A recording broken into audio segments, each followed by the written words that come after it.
the 22nd of October 2025, a royal earthquake has shaken Britain to its core. Late last night, verified court papers revealed that Prince William has officially filed a lawsuit against Queen Camilla, accusing her of obstructing King Charles's abdication and falsifying sensitive royal medical documents. The filing, registered under case number RA 45/2025, marks the first time in British history that a direct heir to the throne has taken legal action against a sitting royal consort. The leak hit national media just before dawn, sending shockwaves through Westminster and across the Commonwealth. Within hours, Buckingham Palace went into what insiders describe as full lockdown mode. Senior aides were reassigned, press officers ordered to hold all statements, and royal security quietly tightened around both Sandringham and Kensington Palace. According to palace officials who spoke exclusively to our sources, the origins of this crisis trace back to a private meeting held earlier this month inside the Royal Library. On October 10, King Charles III, weakened by metastasized cancer, summoned a small group of Privy Council members to announce his intention to abdicate by the end of October. The move, long anticipated but never confirmed, was to be his final constitutional act. But the secret didn't stay secret. A trusted servant close to Queen Camilla overheard the king's words, "I will step down, William must lead." Within hours, the news reached Clarence House. According to one insider, Camilla was furious, pacing the room, saying it was too soon, that the palace wasn't ready. That same evening, under London's autumn drizzle, she placed 2 calls, one to her longtime royal lawyer and another to Sir Reginald Hawthorne, the king's personal physician. What followed, investigators believe, was a coordinated effort to stall the abdication. Camilla's aim, to preserve her crown and secure noble titles for her children, Tom and Laura Parker Bowles, before losing royal influence altogether. "She's a survivor," says a former aide who worked with her during Charles's coronation year. "Camilla has fought her whole life to be accepted by this institution. She wasn't about to let it all vanish overnight because of an illness." But sources close to Prince William describe a different picture, one of quiet fury. After learning that his father's health records had been altered to appear temporarily stable, William began privately collecting evidence. Multiple insiders confirm he enlisted his personal security chief, Sir Malcolm, to investigate the chain of communications surrounding Camilla's office. By October 18, the findings were impossible to ignore. Suspicious calls between Clarence House and Harley Street, irregular updates in the King's medical log, and a delayed announcement that contradicted all previous royal schedules. William's inner circle advised caution. He refused. "This isn't about power," he allegedly told his aides. "It's about integrity." And the lawsuit, filed on October 21 and confirmed by the Royal Advisory Council a day later, cites 3 main charges: breach of royal protocol, interference with constitutional procedure, and falsification of medical records. Palace lawyers are now reviewing the submission while the king remains under medical care at Sandringham. Official statements remain scarce. Buckingham's press office has declined all media inquiries, responding only with a single line: "His Majesty continues to rest." No further comment at this time. Still, the silence speaks volumes. Senior correspondents at The Times and ITV News report growing tension among staff, describing the mood as grim, suspicious, and irreversible. Political commentator Marianne Fuller summarized it best. "We are witnessing history in real time, a royal heir invoking the rule of law against the monarchy's oldest tradition. Silence." I did. And as Britain watches the headlines refresh by the hour, one question dominates every conversation, from pubs in Manchester to the corridors of Westminster. Can the House of Windsor survive a war within its own walls? The clock ticks toward October 24. For now, the palace remains shrouded in silence, and the nation holds its breath. The usual morning bustle, deliveries, footmen, and security convoys has slowed to a cautious crawl. According to palace insiders, every corridor hums with tension. Staff whisper in half sentences. Aides avoid eye contact. One veteran housekeeper reportedly said, "It's like everyone's afraid the walls themselves are listening." At the heart of this storm stands Queen Camilla, isolated inside Clarence House. For nearly 48 hours, she hasn't been seen in public. Her official car remains parked behind the gates, curtains drawn tight. Yet, according to two royal correspondents stationed nearby, activity inside the residence hasn't stopped, it's intensified. "She's still pulling strings," claims an insider familiar with her operations team. "Phone lines are active, there's constant communication with private legal advisors. It's crisis management at royal scale." The accusations against her, falsifying medical documents, obstructing the abdication process, and misusing royal privilege, have turned into a political firestorm. The revelation that a royal physician may have altered the king's medical report under Camilla's request has sparked outrage across the UK. Sir Reginald Hawthorne, the physician at the centre of the scandal, has not made any public comment. Sources close to the Harley Street Medical Board say he has been placed on temporary administrative leave pending inquiry.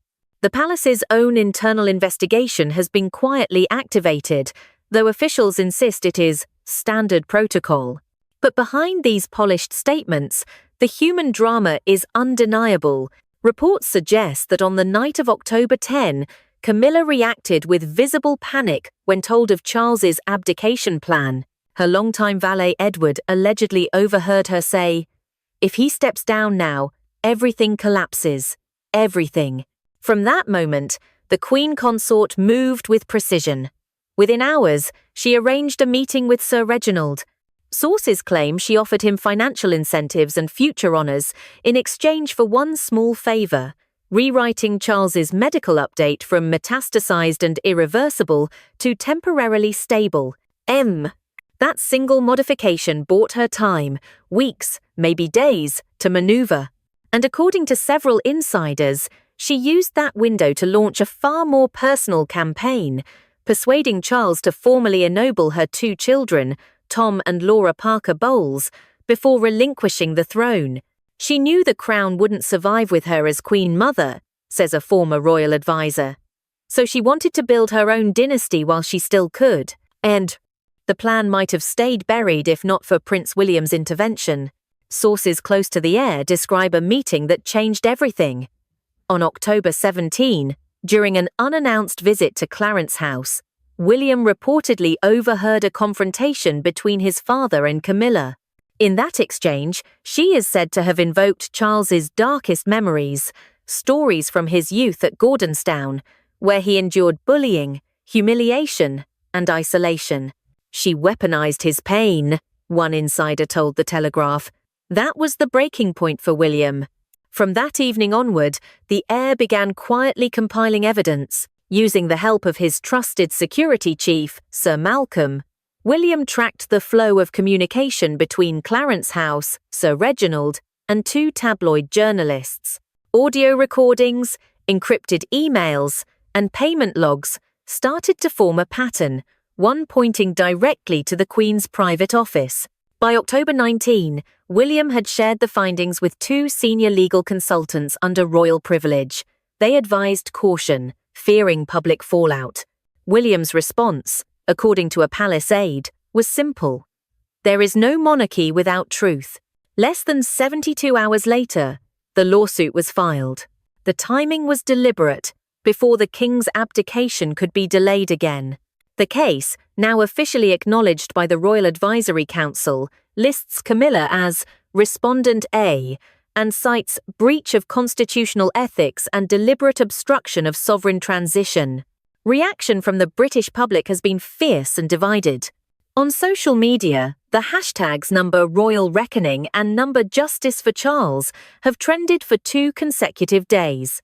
Opinion polls show nearly 60% of respondents supporting William's move, while 25% view it as destabilizing to national unity. Even within the establishment, cracks are visible. A senior MP close to the Crown privately told reporters, "If even the future king cannot enforce integrity inside his own family, what example does that set for the nation?" Meanwhile, Queen Camilla's allies are dwindling. Her closest aides have either resigned or gone silent. Her daughter Laura, once a frequent presence at royal events, has not been seen since last weekend. Tom Parker Bowles cancelled all media appearances indefinitely.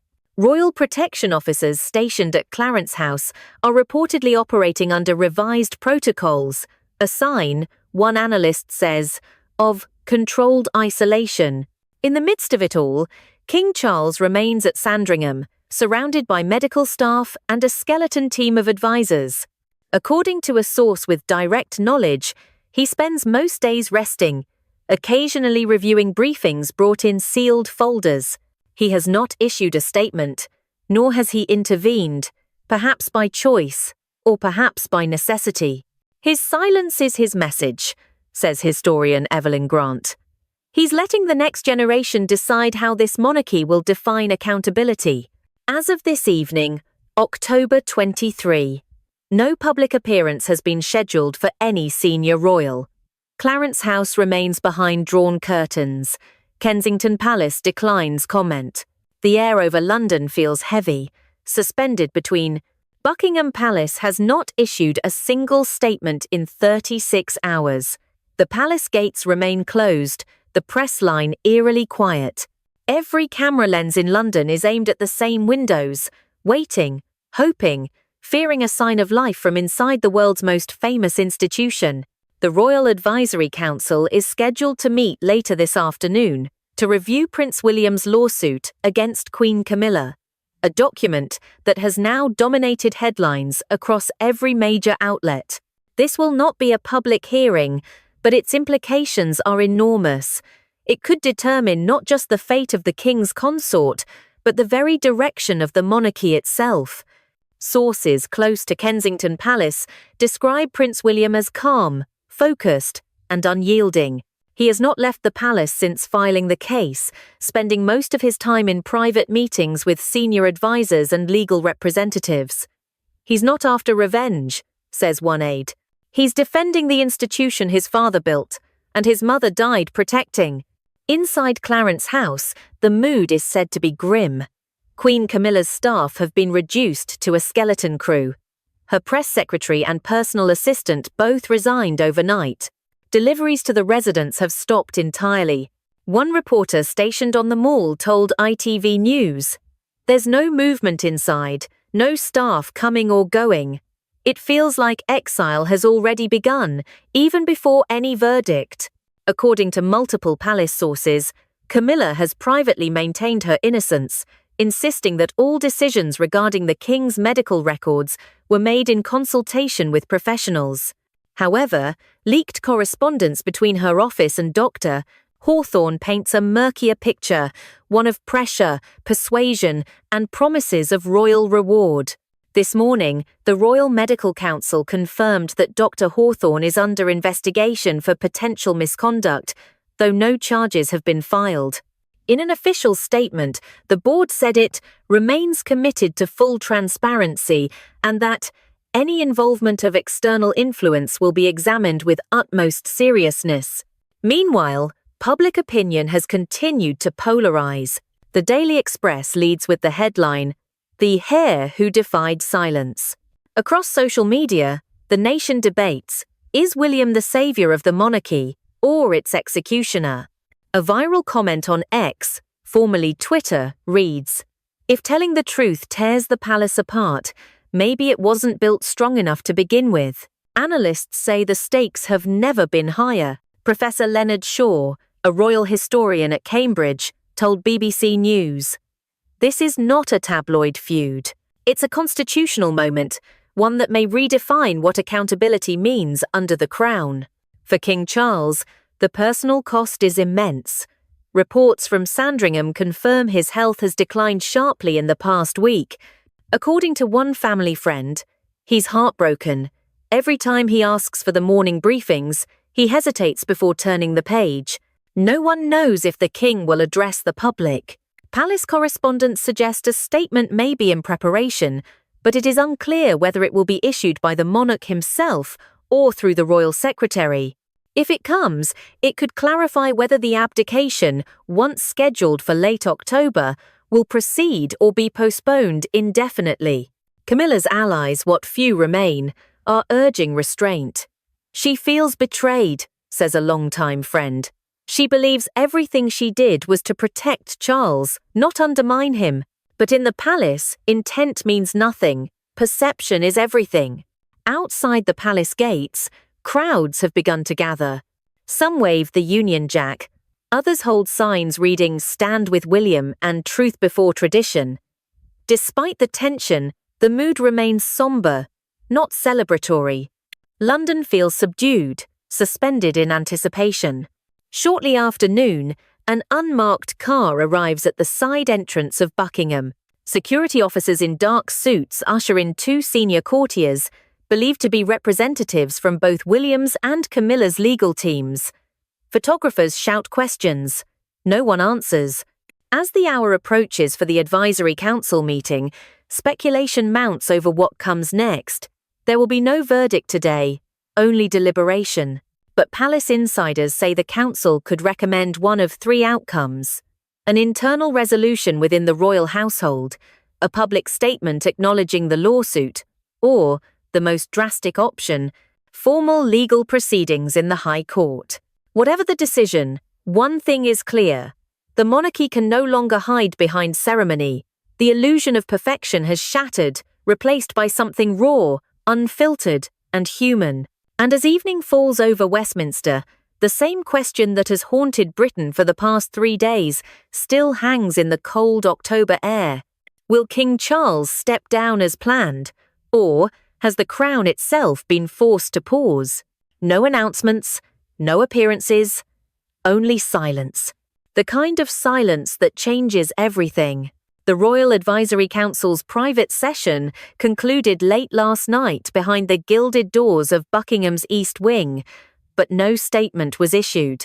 For the first time in modern British history, the monarchy has gone 24 hours without a single official communication while the world demands answers. What happened in that room is now the subject of intense speculation. Leaked fragments suggest the council reviewed both Prince William's legal filing and a confidential briefing on the king's health. According to several aides who spoke under condition of anonymity, the discussion was tense, divided, and deeply personal. One senior courtier told The Times, "It was not about guilt or innocence, it was about survival." Across the capital, London wakes under a grey sky that seems to mirror the national mood. Newsstands are plastered with the same photograph: a solitary Prince William seen through the tinted window of his car, jaw set, eyes fixed forward. Beneath it, the headline, "The heir who chose law over blood." Inside Kensington Palace, sources describe the prince as steady but exhausted. Since filing the lawsuit on October 21, he has reportedly slept only a few hours each night. Advisors come and go quietly, meetings are brief, disciplined. According to one insider, he's already accepted that the institution will never be the same again, but he believes truth is worth the fracture. At Clarence House, the picture could not be more different. Queen Camilla remains unseen, her residence under constant press surveillance. Couriers deliver meals and documents through a side gate. Curtains stay closed day and night. 2 members of her personal staff resigned yesterday morning. A third, her communications aide of 12 years, was escorted out by security after handing in his pass. Friends close to Camilla insist she feels cornered. "She's terrified of being painted as the villain," one confidant told the Daily Mail. "But she also knows she made choices that will haunt her. She thought she was buying time for Charles, not betraying him." Meanwhile, the investigation into Dr. Reginald Hawthorne has widened. The Royal Medical Council confirmed late last night that they had retrieved all correspondence between his office and Clarence House. A spokesperson stated, "Preliminary review indicates external influence may have contributed to the misclassification of medical data." The phrase external influence has since dominated every broadcast in Britain. At Sandringham, King Charles remains under medical supervision. Insiders describe a monarch frail but mentally sharp, spending long hours in solitude with personal diaries and correspondence. One aide claimed the king was seen holding an old photograph of his sons and the late Princess Diana, murmuring only, "She'd have known what to do." End of 42. In Westminster, Parliament has begun quiet discussions on potential constitutional procedures should the king postpone abdication amid internal instability. While officials emphasise this is purely precautionary, several MPs have called for a transparent explanation to maintain public trust. The monarchy, traditionally untouchable in parliamentary debate, is now an unavoidable subject. Public reaction continues to split sharply. Outside Buckingham, hundreds gathered overnight in silent vigil. Candles flickered beneath handwritten notes reading, "Stand for truth," and "For the king, not the crown." In Manchester, a small group carried placards defending Camilla, calling the lawsuit a family tragedy turned media circus. Pollsters report a startling shift. Support for William's actions has risen to 68%, while confidence in the royal institution as a whole has dropped below 50% for the first time in 15 years. Royal commentators say the optics are unprecedented. Normally, says historian Leonard Shaw, the monarchy absorbs scandal by retreating into silence. But this time silence looks like guilt. The people are demanding transparency in a system built on discretion. That tension cannot hold forever. Inside the media, leaks multiply. A former aide to Camilla claims there are additional documents, notes exchanged between her legal counsel and two editors at The Sun, suggesting attempts to shape coverage around the king's health.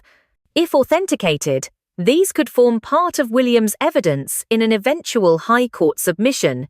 The palace neither confirms nor denies. Through it all, William has remained composed. This morning, he was photographed briefly leaving Kensington with his wife, Catherine, both dressed in dark navy. They waved to onlookers but offered no comment. Observers say their united front projects stability amid chaos, a deliberate contrast to the closed shutters of Clarence House. At midday, the Archbishop of Canterbury was seen entering Buckingham Palace, fueling speculation that he may be mediating between the royal households. Church sources describe his visit as pastoral, not political, though few believe that distinction matters anymore. As the sun dips over the Thames, the crisis feels both historic and intimate, a collision of law, loyalty, and love. Reporters crowd the mall, their breath visible in the cooling air, waiting for any sign of resolution. None comes. In the absence of answers, Britain fills the silence with its own stories.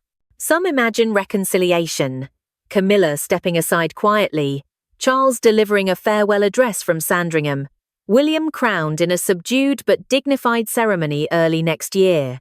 Others fear escalation, legal battles, public depositions, and the slow unravelling of royal mystique before global eyes. Tonight, as Big Ben strikes 10, the palace remains dark. Only a few windows glimmer faintly behind heavy curtains. The streets outside hum with speculation and unease. An elderly woman placing flowers at the gates whispers to a reporter, "We've seen wars, recessions, even divorces, but never a son suing his stepmother for the truth." Her words echo what millions feel. Disbelief giving way to weary acceptance that the House of Windsor has crossed a line from which there is no easy return. For now, the crown endures, bruised, silent, and human. And, as dawn approaches, one truth hardens across the kingdom. The age of quiet royalty is over. The fog over London feels heavier this morning, pressing down on the iron gates of Buckingham as though even the weather senses the tension inside. The palace remains quiet, but the silence now carries a different tone, not secrecy, but exhaustion. 3 days have passed since Prince William's lawsuit against Queen Camilla detonated across global headlines, and Britain is still reeling. The Royal Advisory Council, which met on October 24 a closed-door emergency session, has yet to issue its official findings. But according to multiple insiders, the meeting ended with one unspoken conclusion. The monarchy can no longer proceed, as if nothing has changed. In Westminster, senior government officials are reportedly preparing for every scenario, including an early abdication, a temporary regency, or what one civil servant described as an unprecedented hybrid arrangement. Though nothing has been confirmed, several constitutional scholars believe the transition plan may already be in motion, pending the King's approval. At Sandringham, King Charles remains under medical supervision, surrounded by a minimal staff. Sources describe him as lucid but weary, speaking little, often staring out through the frosted window panes at the autumn gardens. A visitor from the Privy Council, who met him briefly yesterday afternoon, said, "He looks like a man who's seen the end of two kingdoms, his own body, and the one he was born to rule." Prince William, meanwhile, continues to hold his ground. Kensington Palace has confirmed that the Prince of Wales spent the entire weekend reviewing additional documentation tied to the case, including transcripts of private communications between Clarence House and outside legal advisers. Though the details remain confidential, one senior palace source said the evidence speaks for itself, clear, deliberate, and devastating. According to royal correspondence, William intends to allow the legal process to unfold without spectacle. However, several advisers have urged him to issue a statement to calm public unrest. For now, he refuses. He believes words mean nothing without proof, one aide told The Guardian. Over at Clarence House, the atmosphere is said to be almost funereal. Queen Camilla remains out of sight, her circle reduced to 2 loyal aides and a security detail. The last time she was seen was 5 days ago, through the car window leaving a private meeting in Belgravia. Since then, nothing, no appearances, no messages, no movement. But new revelations keep emerging. Late last night, the Sunday Times reported that forensic analysts hired by William's legal team had authenticated a series of digital records linking Camilla's personal assistant to the modification of the King's medical files.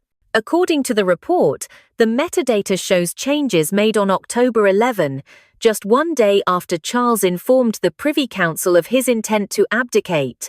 The findings, if verified by the Royal Medical Council, could permanently end Camilla's role within the monarchy.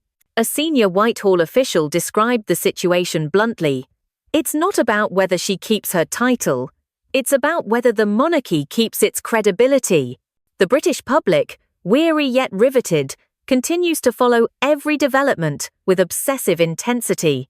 Across social media, hashtags like #Windsor Reckoning and #Crowning Crisis dominate the conversation.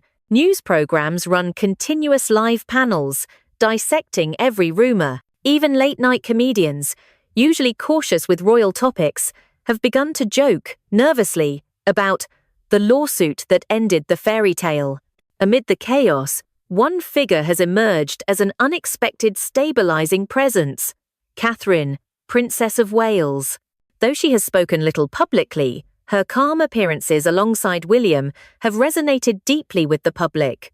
In a rare moment captured by cameras outside Kensington yesterday, she paused to thank well-wishers gathered along the railings. "We'll be all right," she said softly. "We just need truth to lead the way."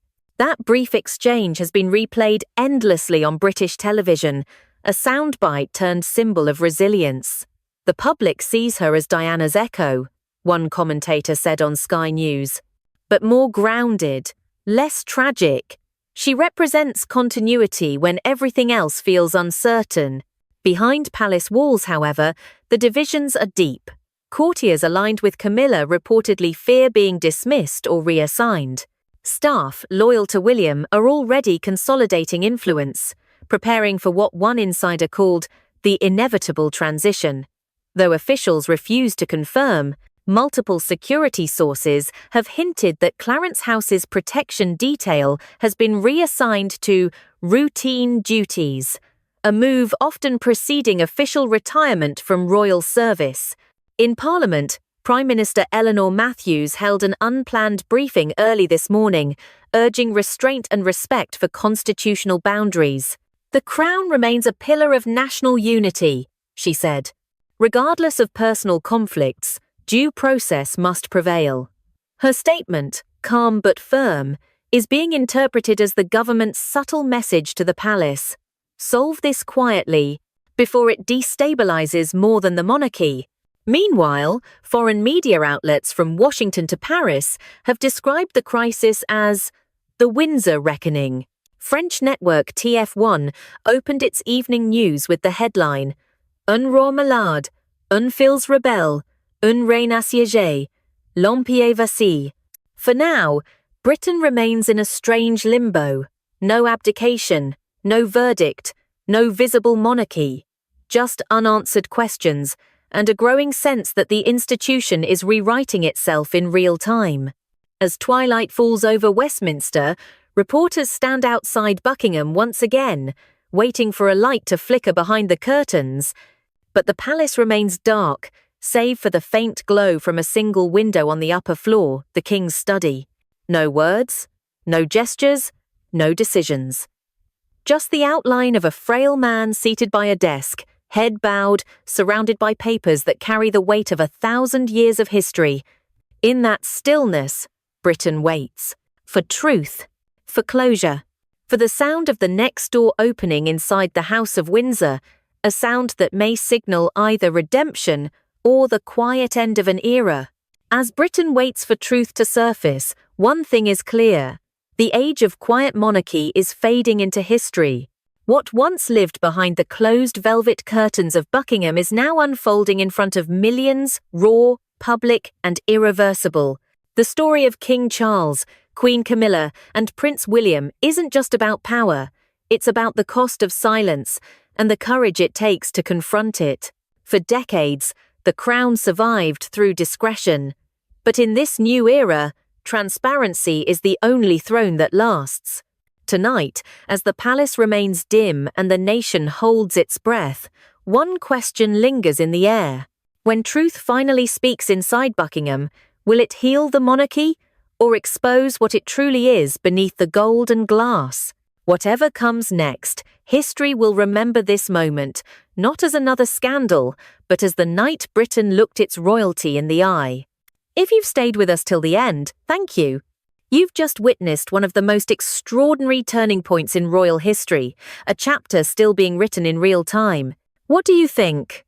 Is Prince William protecting the future of the crown, or dismantling the system that built it? We want to hear from you. Drop your thoughts, theories, and reactions in the comments below. And if you don't want to miss what happens next, the statements, the council's verdict, and the fate of the Windsor dynasty, make sure to subscribe, hit the notification bell, and stay with us for every twist in this royal reckoning. Because in the world of power, legacy, and betrayal, the story never really ends.